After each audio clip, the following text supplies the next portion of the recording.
Perhaps it's all about vanity, really.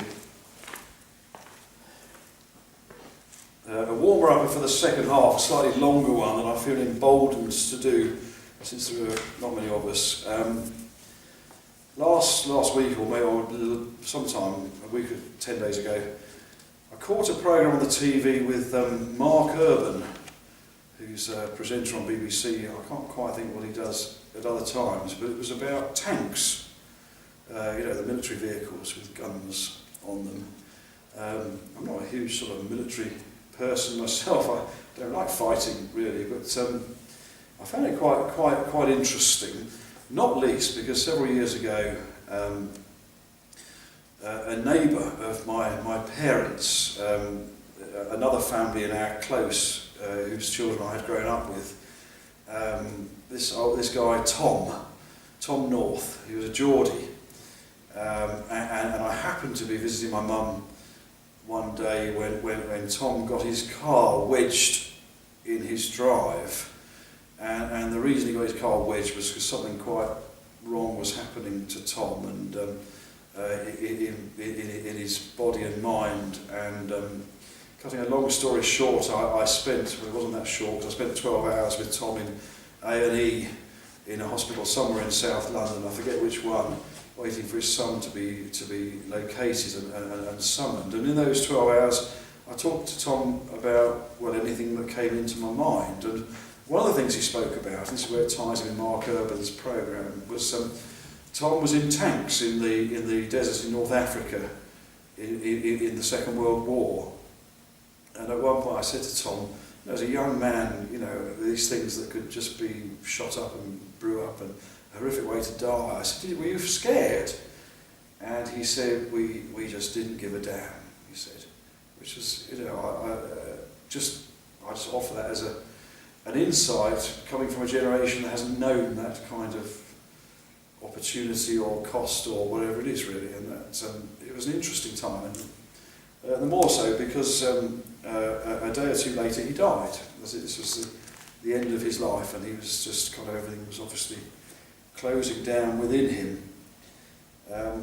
With this all in my mind, when it came to his funeral, and mindful that I'd meet his children for the first time for decades probably, and probably the last time, there was a little piece came into my head, which then became quite a big piece, and was just a kind of evocation of the lives we had shared as young people, children and young people, from the mid-1950s up to the late 60s, growing up together in the 70s in this suburban close in Pettswood, which until a few years ago had one of those lampposts in the middle of it, such as you see at the beginning of The Lion, the Witch and the Wardrobe, one of those old lamps with a little piece sticking out, which I think was to rest a ladder against, so when it was a gas lamp, so someone could attend to it.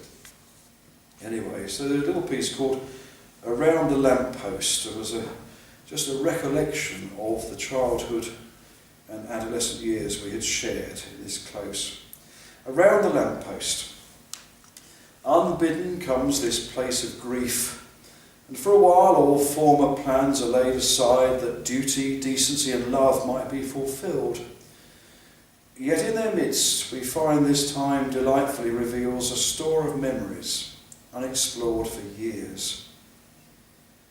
The lamppost, like another in a book, stood sentinel to our childhood shared, became a common focus owned by none and all, the safe illuminated centre of our lives.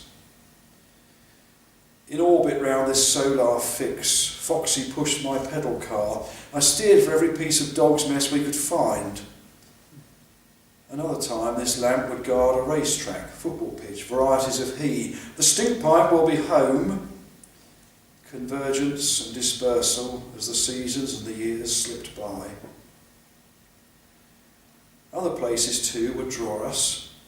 Igloo building at the Norths in 62/63, when baby David travelled in his pram strapped to our sledge. Else when, if need or crisis struck, there would be other dining rooms in which to have our tea. different icing on the buns, White Heather Club with Andy Stewart on TV. The Fox's Garden, daring and mechanical. A rope left hanging from a tree, I learned to climb. The clubhouse shed where 7 in disguise convened. I cannot now remember any plans or camouflage. I do remember how the wind-up gramophone beguiled us with such classics as Light Cavalry, The Song of India, Please Let Me Sleep on Your Doorstep Tonight, and the Airman's Windy Charms.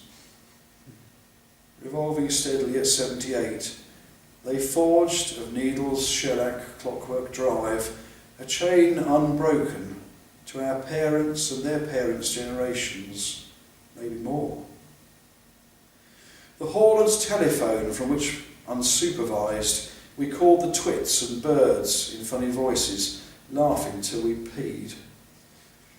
Or further out, beyond the wallflower, daisy, antirrhinum fringes of our close, to cubs and scouts and Friday evening chips.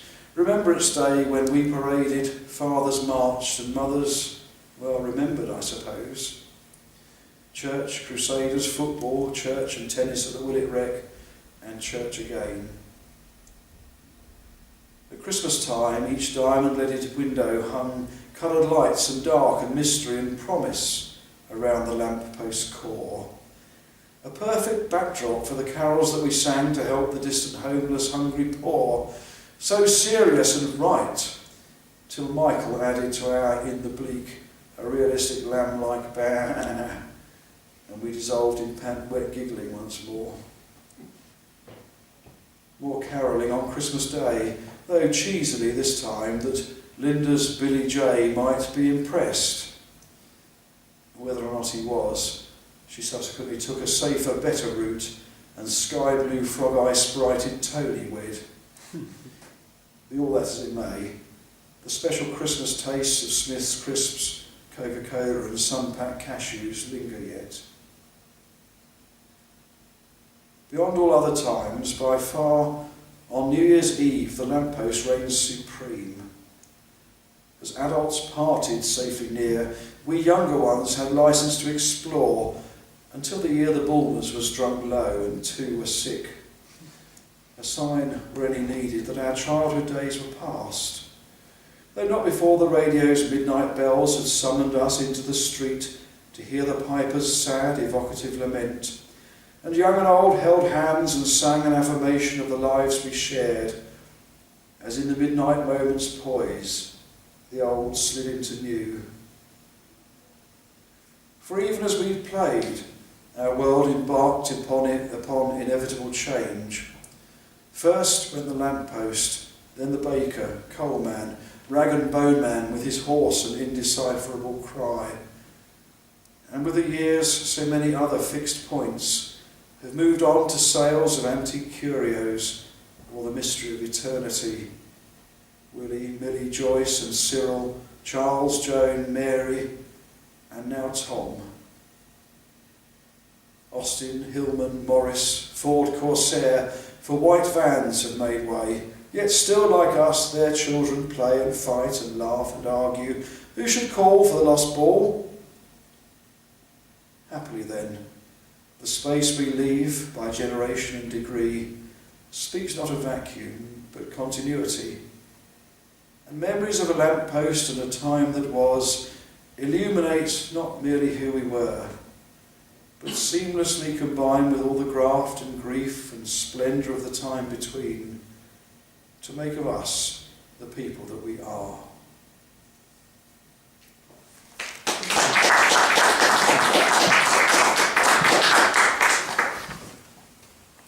Thank you for your patience.